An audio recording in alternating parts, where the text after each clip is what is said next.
जब भगवान इस धराधाम में थे तो उन्होंने अनेकानेक लीलाएं करी। उनमें से ही एक लीला है पूतना वध लीला। इस लीला में भगवान की भक्त वत्सलता दिखाई पड़ती है। तो चलिए इस कथा को शुरू करते हैं।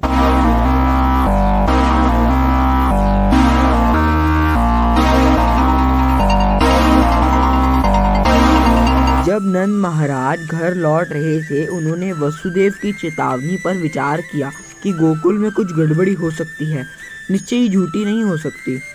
तो नंद बाबा ने सोचा इसमें कुछ सच्चाई है, इसलिए डर के मारे उन्होंने भगवान की शरण लेनी शुरू कर दी। खतरे में पड़े भक्त के लिए कृष्ण के बारे में सोचना बिल्कुल स्वाभाविक है, क्योंकि भक्त के पास और कोई दूसरा आश्रय ही नहीं है।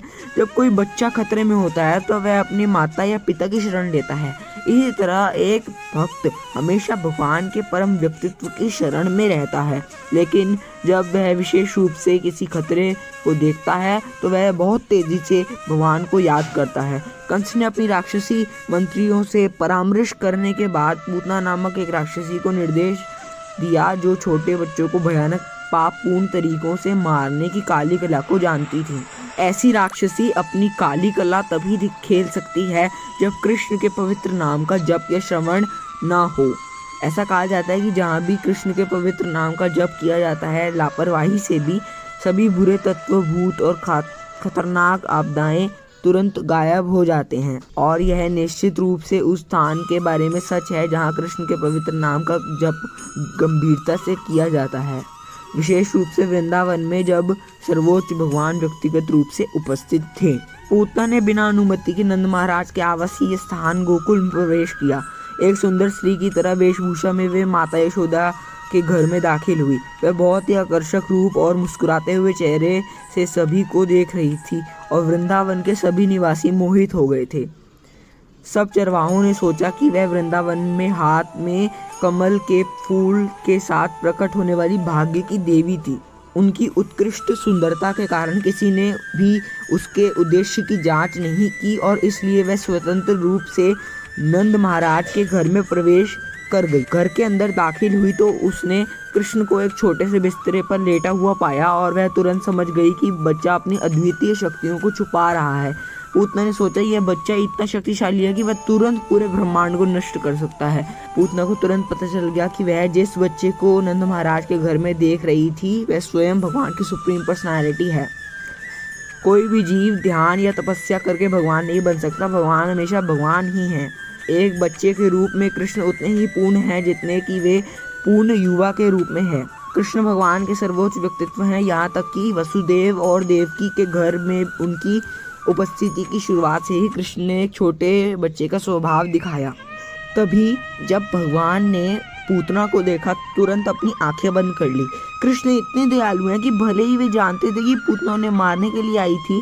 जैसे यशोदा को भौतिक संसार से मुक्ति मिली, उसी तरह पूतना को भी मुक्ति मिली। जब बाल कृष्ण ने अपनी आंखें बंद, खुद नहीं जानती थी कि वह बच्चा मृत्यु का अवतार है।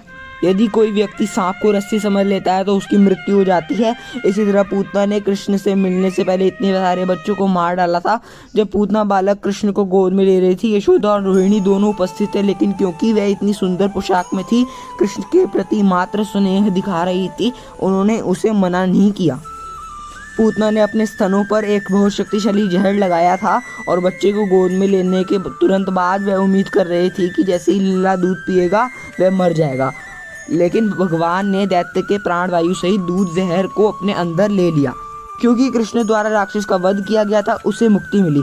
जैसे ही कृष्ण ने उसकी छाती को जोर से दबाया और उसकी सांस बंद हो गई, पूतना जमीन पर गिर गई और हाथ पैर फैलाकर रोने लगी। जैसे ही वह चीखती चिल्लाती मरी, पृथ्वी और आकाश में ऊपरी और निचले ग्रहों पर और सभी दिशाओं में एक जबरदस्त कंपन था और लोगों को लगा कि वज्र गिर गया है।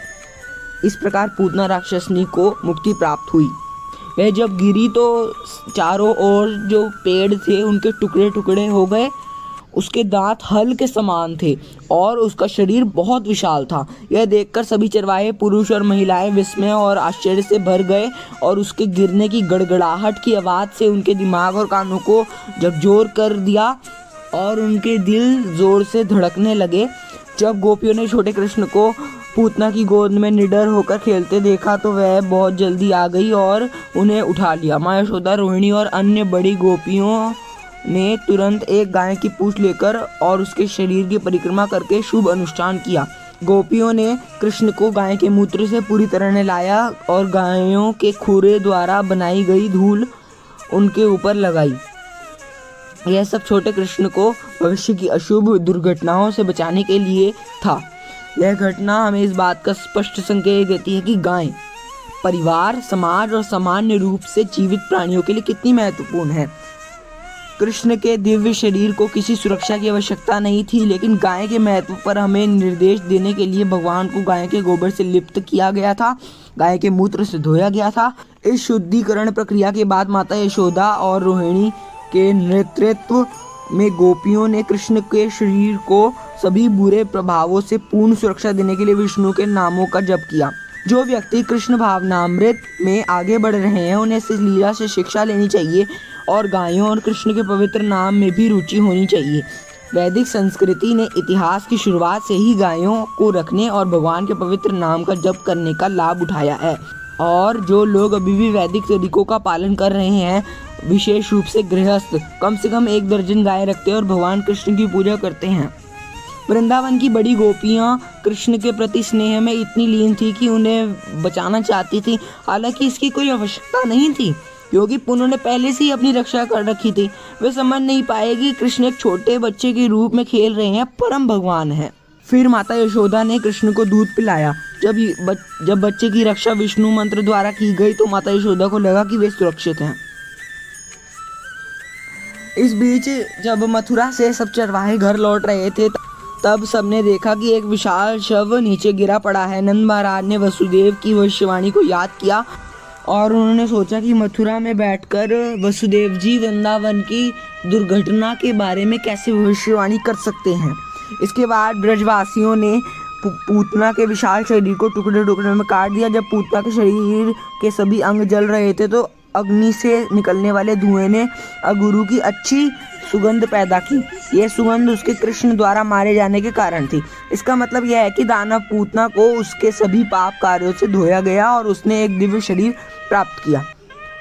जब वृंदावन के सभी निवासियों ने जलती हुई पूतना के धुएं से अच्छी सुगंध को सूंघा तो उन्होंने एक दूसरे से पूछा, यह अच्छी सुगंध कहाँ से आ रही है? और बातचीत करते हुए उन्हें समझ में आया कि जलती हुई पूतना का धुआं ही था।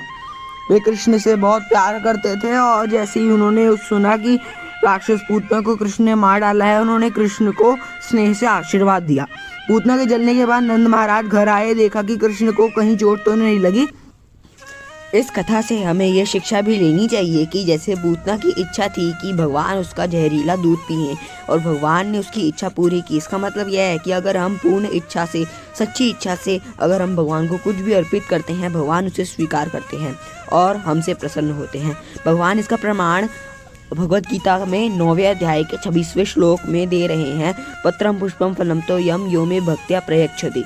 मतलब यदि कोई प्रेम तथा भक्ति के साथ मुझे पत्र, पुष्प, फल या जल प्रदान करता है तो मैं उसे स्वीकार करता हूँ।